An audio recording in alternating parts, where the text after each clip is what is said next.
Des centaines de milliers de victimes chaque année. Ces violences peuvent avoir des conséquences à vie sur les victimes. Ces violences peuvent même aller jusqu'au féminicide.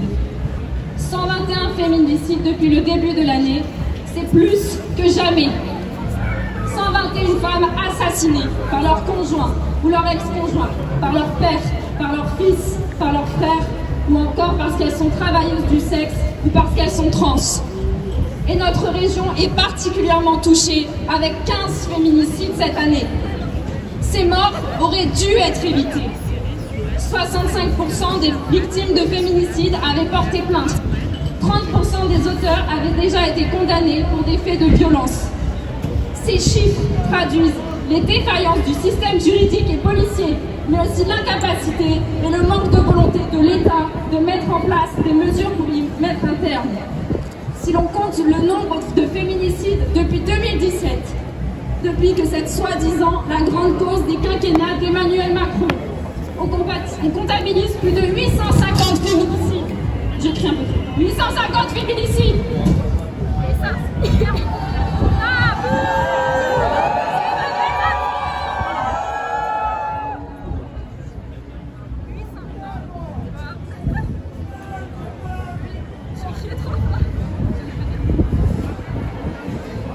Ah. 850 féminicides, ce n'est pas qu'un chiffre. C'est 850 prénoms, c'est 850 vies, c'est 850 avenues qui ont été brisées sous les coups du patriarcat. Nous vous invitons à aller vous recueillir devant le fémage à la mémoire des 850 femmes que nous avons réalisées à la gare Saint-Sauveur afin que jamais leur nom ne tombe dans l'oubli. Nous ne les oublierons pas. Aujourd'hui, nous devenons leur voix.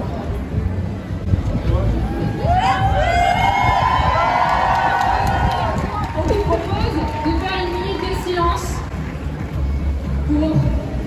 pour honorer leur mémoire.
Enfants de Gaza, maman de Palestine, c'est l'humanité qu'on assassine.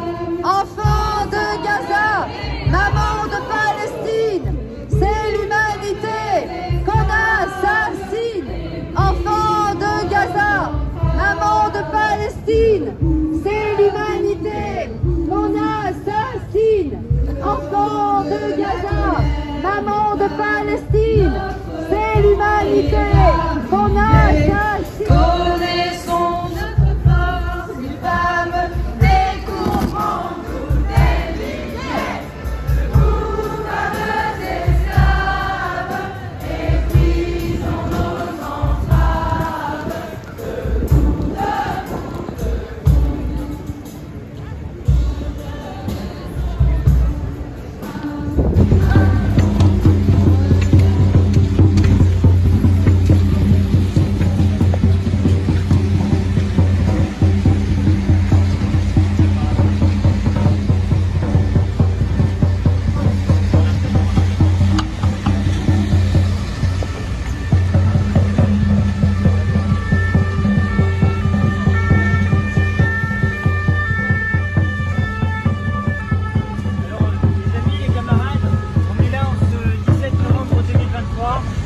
rendre hommage au mouvement des Gilets jaunes. Le mouvement des Gilets jaunes a été le plus grand sursaut populaire de ces dernières décennies. C'est du jamais vu. Partout en France, des gens non politisés, des gens que l'on n'entendait pas, des gens dont on disait que la politique n'était pas leur affaire, se sont soulevés, se sont mobilisés. Il y a eu des images magnifiques, émouvantes, celles d'un peuple qui se lève, celles d'un peuple qui se met debout. Et le pouvoir, M. Macron avec son cynisme, il a voulu nous reconduire au silence. Il a voulu nous faire taire. Ils ont voulu nous faire taire par le sang, par la répression. Ils ont fait couler le sang dans les rues de notre pays, y compris ici sur les Champs-Élysées. Il y a plusieurs personnes qui ont perdu leur œil. Ils ont réprimé, ils ont envoyé des camarades en prison et Christophe en sait quelque chose. Et donc nous voulions rendre hommage à ce mouvement exceptionnel qui a 5 ans déjà. Et je vais vous dire quelque chose et on va vous dire quelque chose. Monsieur Macron, on va dire quelque chose au pouvoir. 5 ans après, vous pensez que tout est terminé, mais ce n'est que le début. Vous avez enragé le peuple de France. Vous avez enragé les gens qui galèrent et croyez-moi, quand vous allez prendre le retour de bâton, vous allez prendre très très cher et ça va vous faire mal parce que nous ne lâcherons pas la lutte pour nos disparus et pour nos blessés auxquels on voulait rendre hommage. Vas-y, prends, ça fait stylé.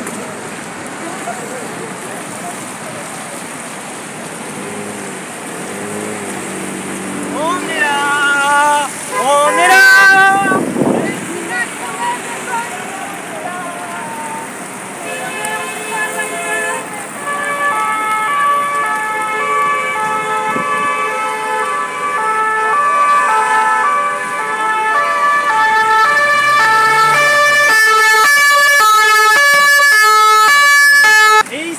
Champs-Élysées, au niveau de la présidence, la couleur bleue. Pour l'honneur des